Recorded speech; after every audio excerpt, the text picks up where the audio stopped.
I'm gonna give y'all some tea. I ain't never told anybody this, so it just made me realize like, okay, this could be gone in a heartbeat. We wanted to try to make it to the league, and so that I had high hopes and dreams of that. They got me for. I'm not even gonna say the number. It's gonna make me sick.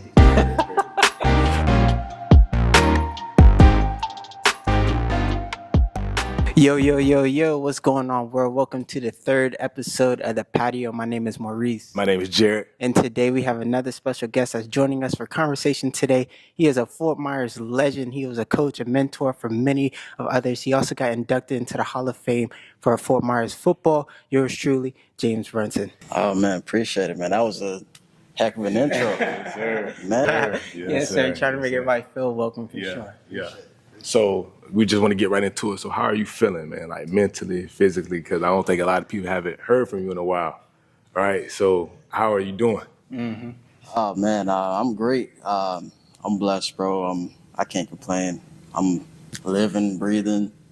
I'm here. I just made a move recently, back in August, so I'm still adjusting to the West Coast. But man, I ain't got no complaints, man. Let's go back to your childhood, man. Let's go back into those days. I remember me. I think my first time seeing you play basketball, summer shootout camp. Yeah, number 25, right? Yeah. 25, come on, I know. Yep. I remember that was your year you was going into the 9th grade, and just seeing you on the court during that camp, I'm like, man, this kid is like killing it, right? And then you go into 9th grade year and you make the varsity team as a 9th grader. And this is not no ordinary high school. It's not like easy to make the varsity team. So how was that feeling of you making it? Man, it was crazy, and it was an adjustment for me because coming from middle school, I went to Lexington. Those that know, there was a lot of ballers on that team, and so coming to Fort Myers, it was kind of like that transition was pretty smooth because I like you say, that's a prestigious program, man. Sure. Coach Guttery, shout out to you, man. Yeah. But going into Fort Myers, being a greenie, going into that program, we all know what Coach Guttery did with that program. He built it up, man, won a state championship. So being able to make the team as a freshman, that was a big deal. So for me, it was gratifying because that was my first sport I played. And so for me to be able to make varsity as a freshman, I was huge for me. And how was it like playing with Mark Matthews? Yeah, correct? Mark. We both played with How Mark. was that playing with Mark, man? Man, shout out Mark. Yeah, Mark. And congratulations to you too, man. I think he just announced he's having a baby. Having a baby. Congrats, I think man. he just got engaged too. Yeah, he got engaged. Yeah, Shout out Mark. Yeah. Mark was a killer. So I played against Mark and travel ball and in middle school. Mark was he was cold-blooded, man. He was nice. And so we played against them boys my 8th grade year playoffs. He went to Three Oaks. Yeah. And so we played at Three Oaks, and they had a squad, dude. Yeah. We had some guys too, but they were too much for us. But Mark, the moment he came to Fort Myers, bro, like he was the guy. Mm-hmm. You know what I mean? And so playing with him, it was cool. Yeah. It was cool. And so how was that, I guess, now transitioning over to football? Because Fort Myers was known at the time, and still now, to be elite at both. Yeah. Pretty much all around, but football and basketball, especially the time that you were there. How was that transition to football and just like the guys that you played with there? Oh, man, football. Jared, no. Yeah. Because wait, you didn't play football until you got into high school? Because I didn't never hear about you playing football. I grew up playing flag, but, flag is flag. And then I didn't start playing contact football until like fourth grade. Okay. And then I took like a season or two off, and then I started back in 7th grade. And then from that point on, I just kept playing. Yeah. So, and I played Pot 1 at the Fire Cats. Okay. Yeah, back in the day. Yeah. But that transition from basketball to football, it was for me. I've been blessed with being able to have some athleticism, and so, nah, man. But I mean, it wasn't too much of a big transition for me. Just being able to go out and play. I mean, I just played off instinct, really, and being a receiver, catching the ball, like that was just something that just came natural to me. So instantly, once I played receiver, I knew, okay, this is the position that I'm gonna be playing. And then yeah, so playing at Fort Myers, man. Shout out Coach Sam. Shout out the whole staff. Yeah, man. So with football being at a high and also basketball at the time, did you sway to one or the other at the moment, or were you just really just diving into both? That's seeing a good which question. One, That's a good question. See which one would take you the furthest. I would say freshman year through junior year, I was just playing both. Yeah. I was just playing both sports just to play. And then senior year, when that time came, I was like, okay, it's time to figure out which one I want to do. And so I started getting more attention for football. And so I was like, okay, I'm gonna ride this out. And so senior year, luckily I had a good enough season to get some schools looking at me, and then I just went from there. That's what's up. Yes. Yeah, and then after that, let's stay on the childhood. So, bro, growing up, right? I think I even told you this off camera, like, bro, you my role model. Like, like still to this day, like, I still like James Brunson as my role model. So, just growing up, you just well grounded. You was a leader. You carried yourself right. Charisma, character. You had everything, right? The girls, all of it. You know what I'm saying? Like, I'm like this guy. So, but take us back, bro. Your father died, right? So, how did that affect you? And how old were you when that happened? I know that's emotional, but just wanted to touch on that. Yeah, I think about him every day, man. I miss him. So when he passed, I was 10. I was in the 5th grade, and bro, I remember that day like it was yesterday, bro. And so my little sister and I, shout out Bethany, Maya Wavy, y'all check out her beats. So we got the news that he passed away, and like that was just, it was a sad day that day. But I had to instantly grow up. You know what I mean? So I had her to look after, and my mom, she was a widow, and my older 2 siblings, they were already out of the house. My older sister, she was off at school. My older brother, he was grown. He was doing his own thing, and so I had to be the man of the house, and so that I took on that responsibility, and just really, I feel like that matured me, and I still, I still messed around and did stuff like that, but I had to grow up, man, and I had to grow up fast. So Yeah, definitely seeing, life from a different perspective for sure at an early age. And, unfortunately, rest in peace and our condolences. But sometimes, that will mold people into being the people that they are in today's day. And obviously you're a reflection of that. Yeah, for sure. So going back, we got high school, right? What grade did you get your first offer? How did you? Dude, I was a late bloomer. I wasn't a 4 or 5 star recruit. I was at the bottom of the totem pole. You know what I mean? And so I didn't get my first offer. Like, I didn't get any schools looking at me until senior year. Yeah. Okay. And so I would say spring going into senior year. Spring of junior year going into senior year. I had James Madison. They came out to the spring game. Coach Jules, shout out to you. He came out. He liked what he saw, and so we stayed in contact throughout that whole year.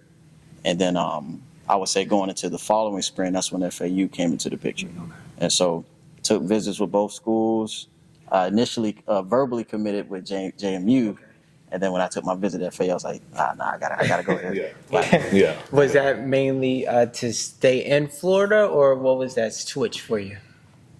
Yeah. I'm a Florida boy. That's what I'm saying. JMU, it's in Virginia, man. That's a good program, though. Yeah, it is. Good program. Especially, they got a couple of championships. No, for sure. So, they definitely, put on. So they got a couple of championships. Great program, but come December, spring. You don't want to. No, I don't want to be out there. I'm from Florida. I'm not built for that. Yeah. So take us. So you commit to FAU, correct?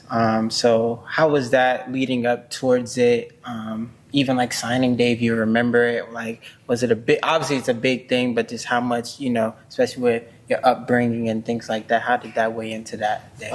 Man, it was huge. It was huge. But for me, it was continuing on the family legacy because my older sister, shout out Belle, she was the one that started going off to school because she played softball. She set the trend. Yeah. She set the path, and so and she don't get enough credit for that. So I want to make sure I credit her going to her softball games and when she was in college, man, just seeing that subconsciously, I wanted to get to that level, and so when I signing day, it was just like, man, okay, it's here. Yeah. Like we did it. Now I get a chance to do something special and continue that momentum. And so for me, that was huge. Yeah, I want to touch on what you just said because I don't think we pay a big attention to what you just said as far as having a sibling or somebody set that goal, and you see it. And when you see it and it's reachable, that means you can sustain it and you feel more comfortable and confident to doing that. So it's always a blessing if you have an older sibling or cousin or things in that nature that reaches somewhere that you want to be at. That way they pay the way for you. Yeah. So what was your dreams when playing football? Like, did you want to go to the big leagues, or was it just like get my full scholarship, go to school and get my degree and I'm out? What was your initial goal? Well, I mean, like everybody, you wanted to try to make it to the league. And so, that I had high hopes and dreams of that, especially going in. And I'm just kind of seeing, the business aspect of college, not even just college football, just college sports, period. Just seeing the business side of it, that kind of, and just kind of going through what I went through. So I'm gonna give you all some tea. I ain't never told anybody this. So freshman year, spring 2016, everything was going well. So I redshirted the fall 15. So going into the spring, had a good spring. And I made a bonehead mistake and failed my drug test. Okay. So that moment just made me realize, okay, this can be gone. I got suspended very first game of the next season. My coach told me because one of the older guys got hurt right before, and I was behind him. I was next up. My coach came up to me and said, "Man, you had your opportunity." And so just that moment just made me realize, like, okay, this could be gone in a heartbeat, just by one silly mistake. And so I felt like that kind of changed the trajectory of my career a little bit. But then fast forward a couple of years, Lane Kiffin gets hired in 2017. And so when he came through, it was a clean slate. Coach and staff cleared out, so he brought in his staff. And so, and then with Kiffin, if anybody knows Kiffin, well, he's at Ole Miss now, but with him, he's a big user of the transfer portal. And so he brought in his guys, and I, just kind of dealing with that. It was kind of tough. And so, but luckily my last year, my fifth season, I had a coach that fought for the wideouts because receivers, we were the scapegoat of the team. Like, I don't know, for some reason they didn't like the receivers, but I had a coach that fought for us, and I made sure I took it upon myself to know every single position. Like every receiver position, outside, slot, other outside receiver, and the coach could just plug me in anywhere. And so he was a big advocate for me. Coach DJ, shout out to you, man. Thank you. And dude, my last game, I'll never forget it. We played SMU at the Boca Bowl. And me and my boy Dante, we the night before, we were wasted, bro. Wasted before the game. I'm thinking I'm not finna get in, And so the starting receiver gets hurt. I'm like, oh. And the coach says, Brunson, let's go. I'm like, what? So I said, hey, let's go, man. It's my last game. Why not go out with a bang? And dude, that game, it brought me back to Fort Myers. I played from like halfway through the first quarter to the rest of the game. Rest of the game. So, and that was the most playing time I ever gotten in college. So, but the whole time though, man, it was a blast. I made relationships that'll last me forever, man. Like I can go back over there, kick it with some of the guys, coaches that I made relationships with, last a lifetime, man. So my experience there, just from start to finish, man, I wouldn't change it for the world.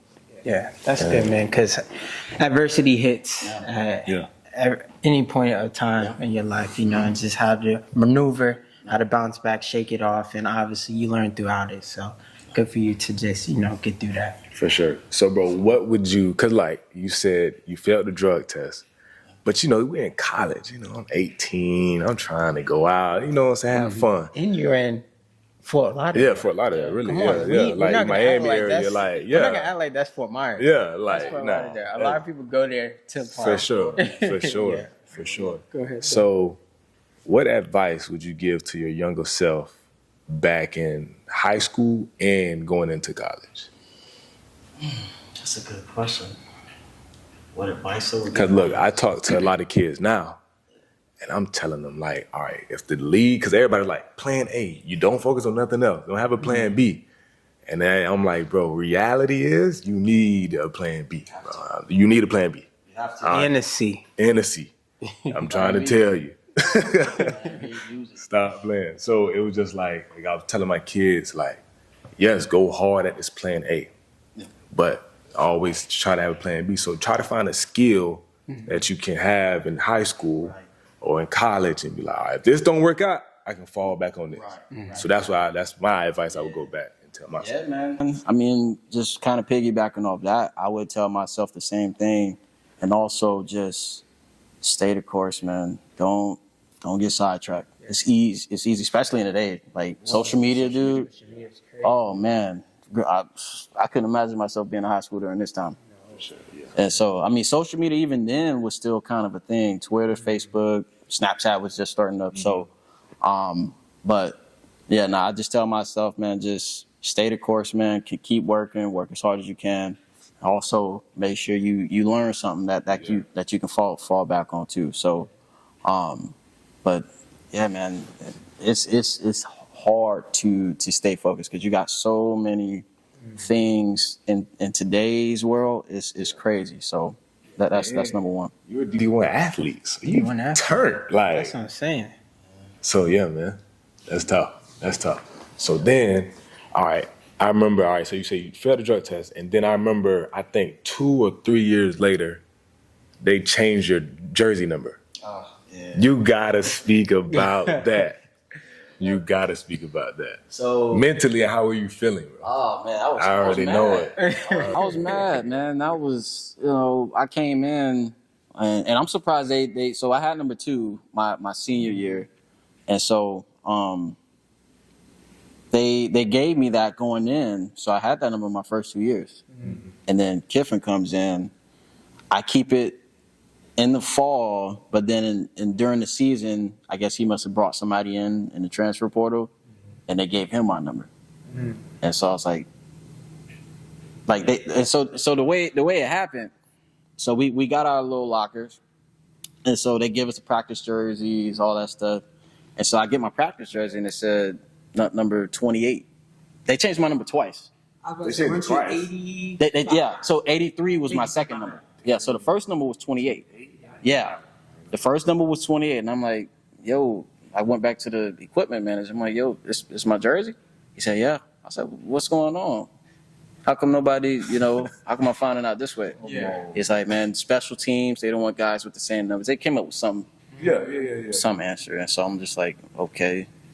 And then probably fast forward maybe like a season later, and they changed my number again. I'm just like, dude. They changed it to 83. I'm just like, dude, come on, man. Like, and they gave me the same excuse, special teams. I'm just like, okay, you know what? I'm not even gonna fight it. But man, I was mad. But then, I grew to like it because you just like, 83 is not bad. And you see guys in the NFL with the high numbers, so it's like, okay, cool, I can deal with that. But yeah, at first, and know that. Now, besides the changing of numbers, was there ever a point in time where you just felt like you wanted to hang it up at any moment? Oh, dude, I got a story for you. So it was my 4th season, so it was 2018. Okay. Yeah, it was my 4th season. So year was going pretty decent. It was the second year that Kiffin was there. first year we did well. We won 11-3, won a bowl game.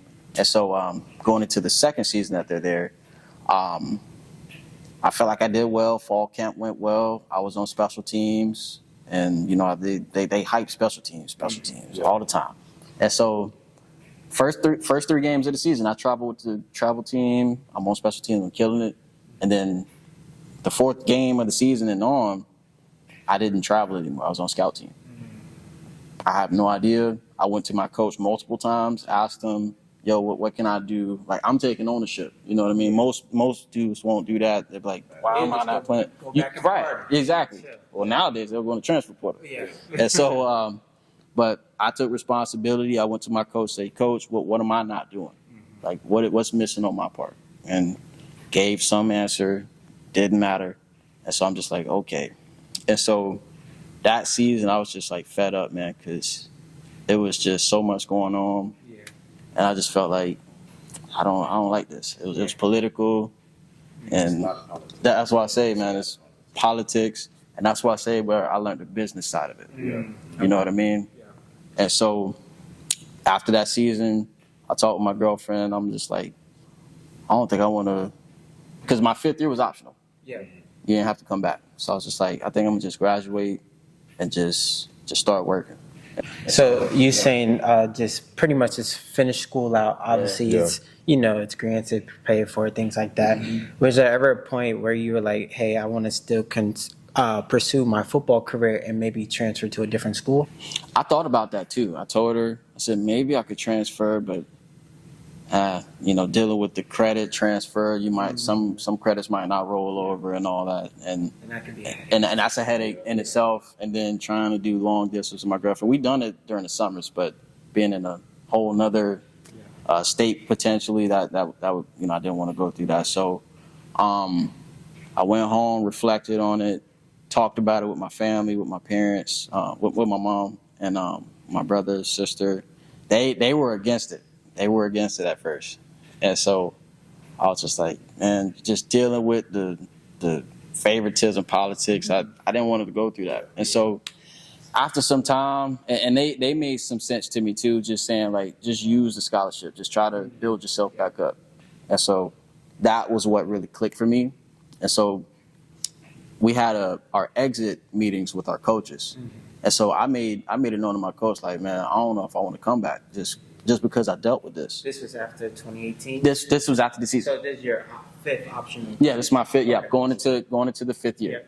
And so I was straight up with my coach. I said, man, coach, just dealing with all the political nonsense, the favoritism. Y'all can't try to fool me now. Like I've been around the block a few times. You know what I mean? I know what's going on. I know how Kiffin operate. And so I just told him, like, coming back from my fifth year, I don't know if I want to do it. And so he just, he made sense to me too. He was just like, man, just think about it. If you do come back for the spring, it's 3-4 months. Just do it, and then boom, you'll be done. And so thought about it, and then I'll probably say like a week before we had to come back and report for football or for school. I'm sorry. That was when I was like, okay, you know what? Let's just finish. Let's finish the fifth year. It'll be over before you know it. Collect them checks. Yep. Yeah. And so collect the scholarship checks, build that, and then just go from there. Because NFL at that point, it was like, nah, because if I'm dealing with this in college, I can imagine how it is at the league, dude. It's more cutthroat. So I didn't want to go through that. And that's a big thing. I mean, obviously, like you said before, especially when you get to get a scholarship to play at a Division I level, your first thing you're thinking about is the league, whether that's football or basketball. So reality hits, and there's a lot of people that fall and don't get up because they're not projected to where they think they want to be, and that's where you have to finish school, because that's you're getting paid to, that's getting paid for. Oh yeah, man. I had to finish, man. Yeah. So, all right. So now we know that. So at this time, you're like, all right, the league is not it right now. Yeah. So what was your bounce back, and what were you trying to get into right when you graduated? So it was a point where my girl and we got into personal training, and so a piece of me still wants to get back into that industry, I think I might. Yeah.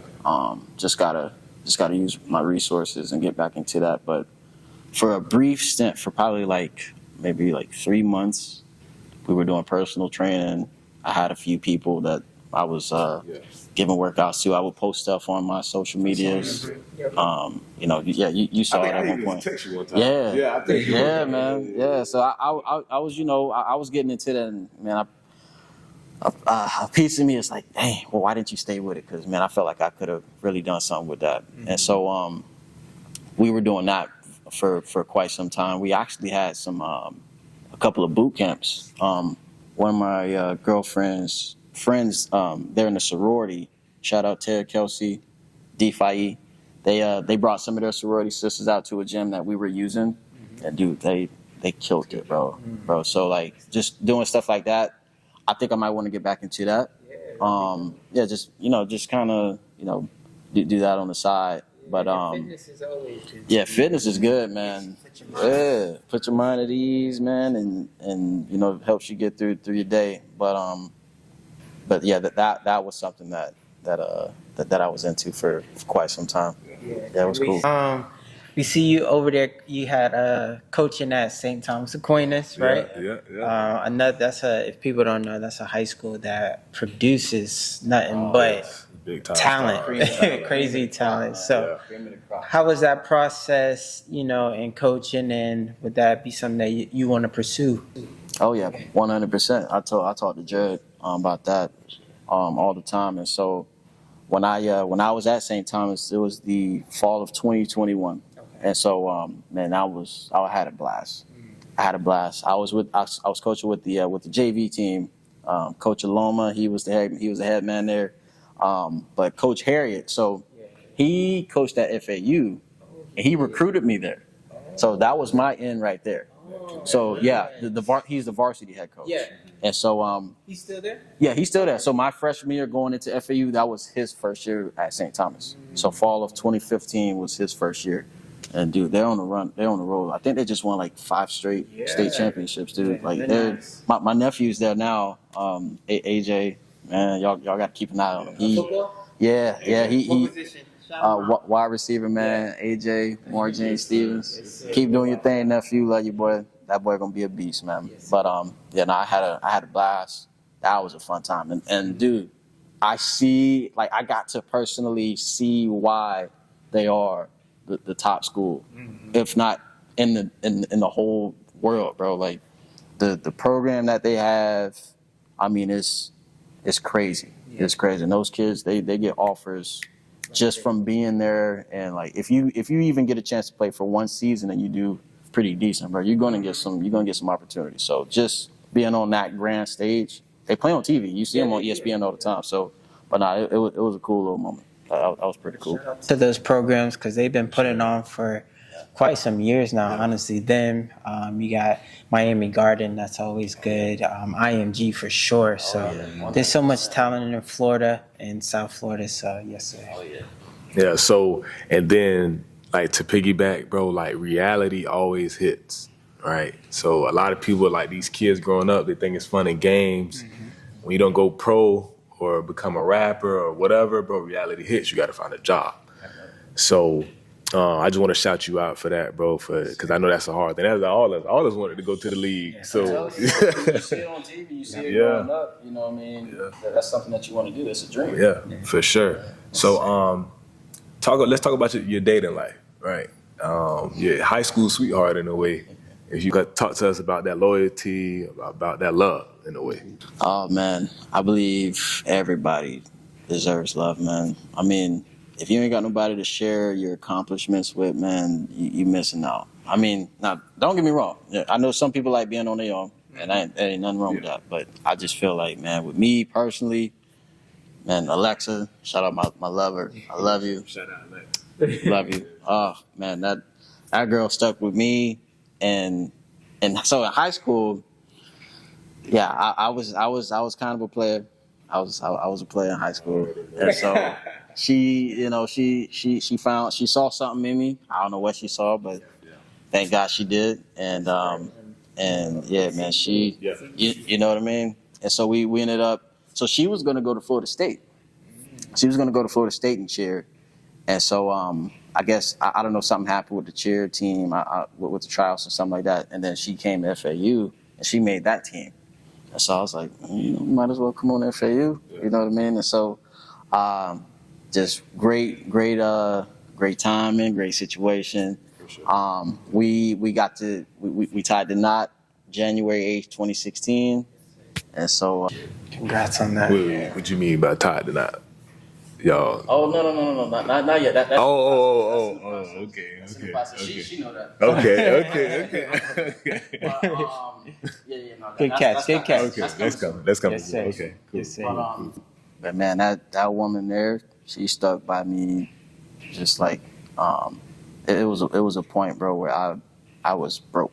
Like, dog, I was broke as a joke, and so she stuck with me because she could easily just washed her hands with me and went on, but she stayed by my side. And so just been trying to, continue to be the best companion that I can be for her, and, just letting her be herself. And so shout out to you. Love you, baby. You say broke. Did you mean like mentally? I mean, mentally, financially, dude, I you know them little scams? Yeah. I fell in one. I fell in one too. I fell in one. Fell into I one, fell in dog, one and, too. Dude, they took so, bro. They be like, send me 100 and I'll send you 1,000. Bro, I'm they took like, like 1,500 from me. That was in college. Oh no, That was bro. I felt like $1 million they took. I tell you, Man, I was hurting, bro. they got me for. I'm not even gonna say the number. It's gonna make me sick again. And so I looked at my bank account. I was like, no, dude. And so I told her about it. I thought she was gonna be like livid, but she wasn't. She was like, okay. Like, she sat me down. We had a real talk about it, and we got through it. Cause, dude, I was afraid of her fury. I know how she is, bro. She was gonna snap, but those scam things, those are messed up because a college student got no money. No money. We just And trying to make it. If we got $100 and we can flip it to 500, we gonna take that chance every time. Bro. So screw you people that do that. Nah, I love that woman, man. Mm-hmm. That's my favorite. That's my everything. Yeah. So, shout out to you, love. Thank you. And I'm looking forward to living the rest of my life with you. Hey, Yes, sir. that's dope. That's dope. So, James, man, before we wrap it up, man, we want to first off by saying thank you for pulling up on us, man, and taking the time and sharing stories, obviously, that we didn't know. Get an audience to deep dive into you, man. So, before you leave, man, obviously still young, still a lot to accomplish. Where do you want to leave your legacy, share that moment with all of us, and where you want to be stamped at, because you already in our eyes have made so much progress already. Sure. Like, honestly, not even just saying that, because when we think of people in sports, especially coming where we from, your name is the first one on the thing, and that's for football and basketball. Yep. So you are stamped already and already made a dent in Fort Myers, and we all know that's like a place where that's our home, and that means so much to us. But yeah, your legacy and where you want to leave everything off. For me, great question, man. Great question. For me, I just want to be, remembered as somebody that just, that treated everybody fairly. I was, just being a good person, man. Just that's how I was raised. Treat people the way you want to be treated. I mean, that's the basic fundamental of life, in my opinion. And so for me, like, that's what I want my legacy to be cemented on. Obviously, I want to get back into the coaching. I want to impact the young lives of the kids today, because that's needed, man. And you got kids that's similar to myself that grow up parentless, whether it's mom or dad. And so I feel like, getting back into that and being able to give back to them, show them, give them some information that I've learned growing up. And so just being able to do that, treating people right, and just being a good person overall, that's the legacy that I want to leave on. James, thank you, man. Yes, sir. Thank you. Thank you for. Yep. Yeah. My Appreciate God. you, my guy. And that is a wrap, guys. And episode 3 of The Patio. My name is Maurice. My name is Jared. And we had our special guest, James Brunson, shared amazing stories. Had a lot of gems for y'all out there as well. Yes, sir. So check him out and everything he's doing right now. Peace out. We out. Peace. Yes. Yeah, man. Oh, yeah. Appreciate you, man. Yes, sir. Dope. Shit was cool. Shout out to you. That's cool.